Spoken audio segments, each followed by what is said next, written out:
There's a lot that can be said about the Gospel account of Mark. Oh, hi Mark. I mean, just ask Pastor Mike Winger, who went through it in details, verse by verse, for 2 years. I know the common objections to this Gospel account out there, its ending, as well as to other Gospel accounts. Like for example the classic, we don't know who wrote the Gospels. I have, by the way, a 3-minute response video to that objection and more in the description box below. So what I will be focusing on in this video is to lay out for you who are watching 3 ways the Gospel account of Mark shows the divinity of Jesus Christ.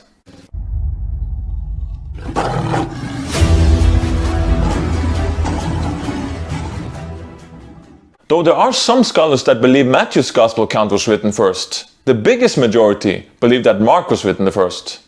Mark's Gospel account lacks John's prologue, Luke's introduction, and Matthew's genealogy. Many skeptics will argue that Mark has not only less, but a lot less Christology than the other Gospel accounts. Oh, I strongly disagree.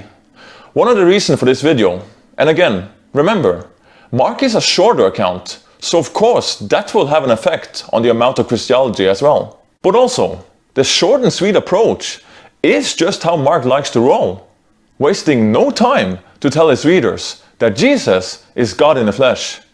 He's even faster than John at this. Already in Mark's very first sentence in his account, we've established that Jesus is the Messiah, Son of God.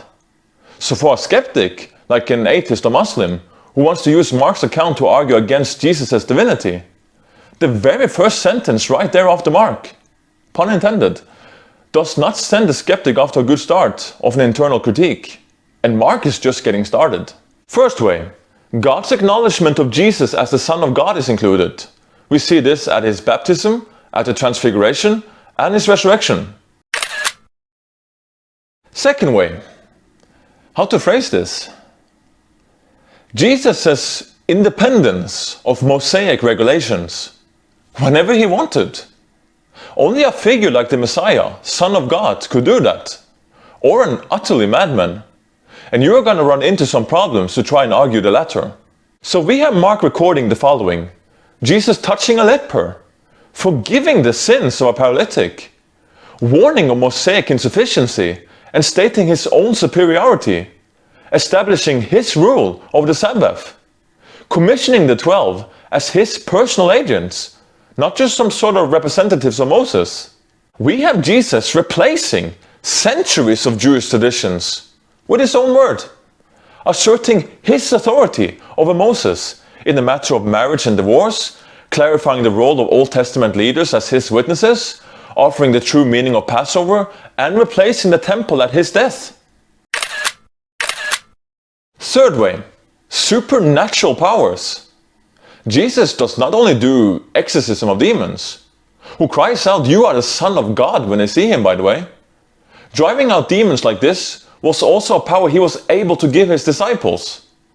Jesus healed every illness and disease brought to him. Like for example, leprosy, people who were paralyzed, deafness, muteness, and blindness. And it doesn't stop there.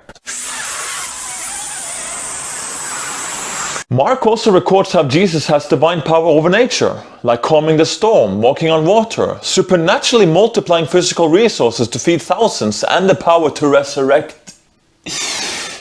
Screenshot time. Alright, I'm done now. But Lord willing, I'll be back. Technically that was Arnie's words.